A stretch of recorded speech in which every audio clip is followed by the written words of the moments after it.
With an opening comment from Coach Sandelin. Wow, pretty special. I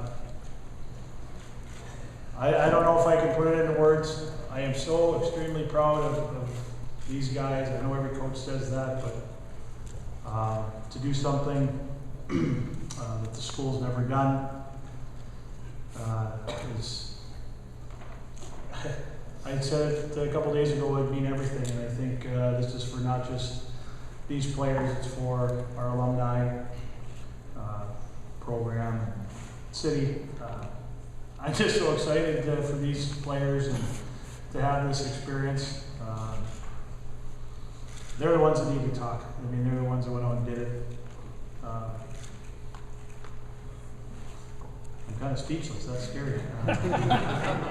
But no, it's just a tremendous feeling. I'm so proud of this group. First question is for Kyle. Kyle, describe the game-winning goal. I'll just help you guys because I know that's what everybody wants to ask. I didn't really do a whole lot. My line mates were working their butts off there in the corner. T.O. got around the net, backhand, right to me, and luckily it was a gimme because I was probably way too nervous to bury anything else. So just saw it go in and just started skating for the other end. It was amazing. All right. Further questions from the players. Bernie. Bernie Corbett, Pure Hockey on campus for Kyle. Am I correct in assuming that you have to give back the National Unsung Hero Award now? You say that again? Sorry. I said, am I correct in assuming that you have to give back the National Unsung Hero Award? You're very sung right now. Well, we'll see. I guess if I have to, I will. I'll take a national championship any day of the week. So.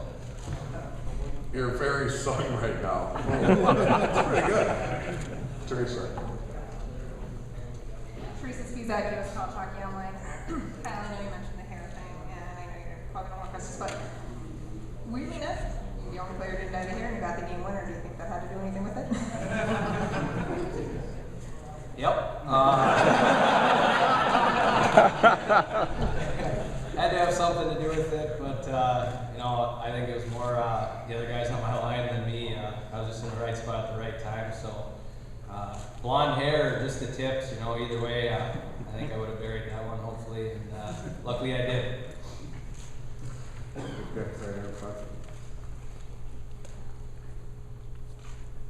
This is for Max, Brian Halverson with Minnesota Hockey News. Max, how does a guy go from playing 25 games, registering 2 assists, scoring a power play goal, no less, in the national championship game? I know my teammates and my coaches had a lot of confidence in me, put me out there on the power play, and I was just trying to stay calm, act like I was playing some shitty hockey. Worked out.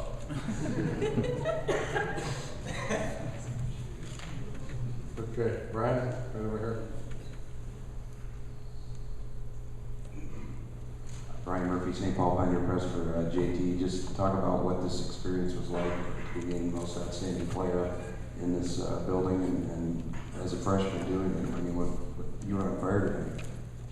So yeah, it definitely was an honor to get that. I mean, it's kind of hard not to get up and play 100% when you get 19,000 people. So I just feel like the crowd. I played off the crowd, and the crowd was great today. Okay, right here. Brian Shaw, UMD Statesman. Max and Kyle, you guys are both local guys. Max coming from Duluth East, Kyle coming from Hermantown. Can you maybe explain a little bit how this impacts the community as a whole up there? Max? Well, it's just a tremendous feeling to be a part of the first Minnesota-Duluth team to ever bring a national championship back home. And, it's something that we're going to be able to look back on a long time from now and all that, we did it and just feel great for all the fans back home. Kyle? Yeah, I mean, it's great for the players, coaches, everyone here, but I think it's been way too long of a time coming for everyone in Duluth and Twin Ports, anyone up north, UMD fans. I mean, to be around 50-some years and not have it and be so close back in '84, 27 years ago, finally bring it home, I mean, it's for them. It's for everyone. It's awesome. Okay, further questions for the players? Jim, right here in front.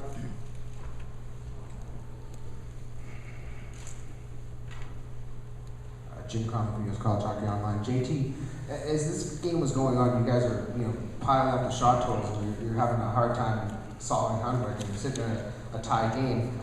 How did you keep from getting frustrated to stick with it? Definitely, we have a lot of confidence on our team, and we know if we kept getting pucks in there, getting pucks behind the defense, we'd eventually get something. So I just say we knew if we kept working hard and we kept going 100%, we knew that we'd come out on top. Further questions for the players? Okay, we're good. Elliot Olshansky, NCAA.com for Kyle and Max. Picking up on being local guys, you've seen the women's team bring home national championships a couple of times while you're growing up in last year. Can you talk a little bit about how seeing that happen affected your drive to bring one over for the men's program? Kyle? I believe they have 5 national championships. And to see them be up there every year, I mean, obviously we've had our down years. We've been strong as of late, and I've been fortunate enough to be a part of the team while we are having this great run. And I mean, it's obviously motivating to see them have success, but at the same time, you want it so bad. And I think now that we have it, hopefully we can start racking them up. Max?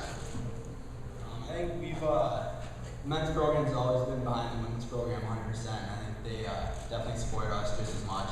We're one big hockey family kind of in Minnesota-Duluth, and we're just glad that the men's team finally brought one home. Paul?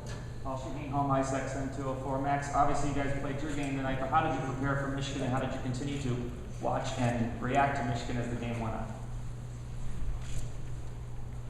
Well, I don't know. I mean, this whole year, and especially in these playoffs and the tournament, I mean, yeah, we look for little things about Michigan, but it's always about us and make sure that we're playing our game, because we feel that if we've played our game, that that gives us the best chance to win. Not really focus on them and not try to get intimidated by them, but move our feet and do the things that make us, the number one team in the country.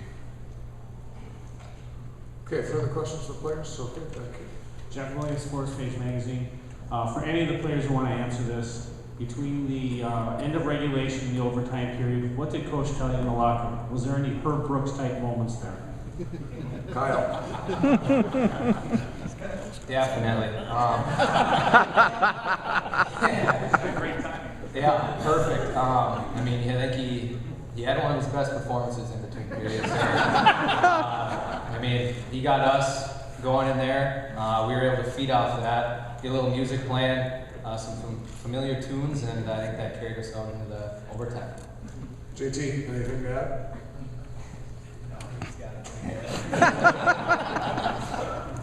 We got to get something out of you, Max. I think he said it's our time about 5 or 6 times. Further questions for the players? Okay, anything in the back? Jordan Dodd, Hermantown Star. Kyle, your younger brother won the Minnesota State Class Championship title a couple years ago, and he's been able to hold that over your head for the last couple of years. What do you got to say to him now? Yeah, I think we have the locker room that they wanted it to. So, and when he scored the empty net goal to clinch it, my family was right down in the corner, and it was kind of freaky how my family was right down in the corner again for me this time. And I mean, obviously to win a state championship is something you can never take away, and it's an amazing experience. I unfortunately never even made it to state. We were close a couple times, but I think I probably got the trump card on this one with the national championship. But I mean, you can't even really compare them because there you're playing with kids you've grown up your entire life with. Special bond there. Not saying there isn't here because we are one of the closest knit group of guys I've ever been a part of, and I think it showed a lot this year, especially in overtime games. We've really been able to come together. But yeah, it's a great feeling, and I mean, happy for him, and glad I was able to finally bring something home too. Over here to the right, Tom. JT, Tom Hansen, Northlands News Center. JT, 15 school overtimes this year.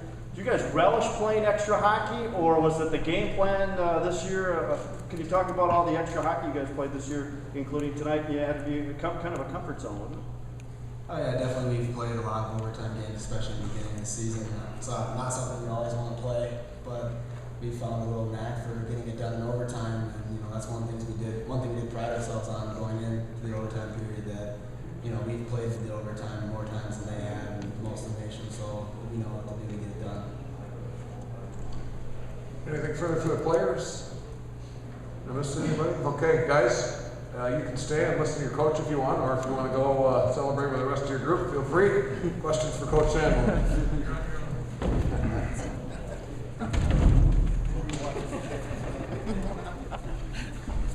Okay, right here in front.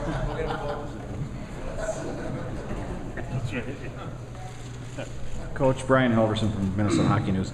I'll rephrase my question I asked Max. Yeah, I didn't quite get to that. Well, I mean, how does a kid like that end up on a power play in the championship game? I mean, has he been on that unit for a while? Actually, the last few weeks we've practiced him there. Ironically, too, when we were out in Bridgeport, he had practiced. We kind of rotated him through there. He's got certainly very, very good skill level. He sees the ice. And ironically, out there, that's when Kyle got hurt in the second game, so Max got some power play time. It's funny how things work out sometimes, but we just stayed with him there. With Kyle's injury, we just kept him there on the second unit all week and practiced him there. So he was kind of there off and on during the year, but more in our mock units. But you'll probably see him there a lot next year. Trust me. Third straight overtime game actually to be played at the X this year. Of course, the boys high school 2A championship in overtime, the WCHA Final 5 championship game in overtime, and now this one as well. Further questions for Coach Sandelin? Andy, right over here.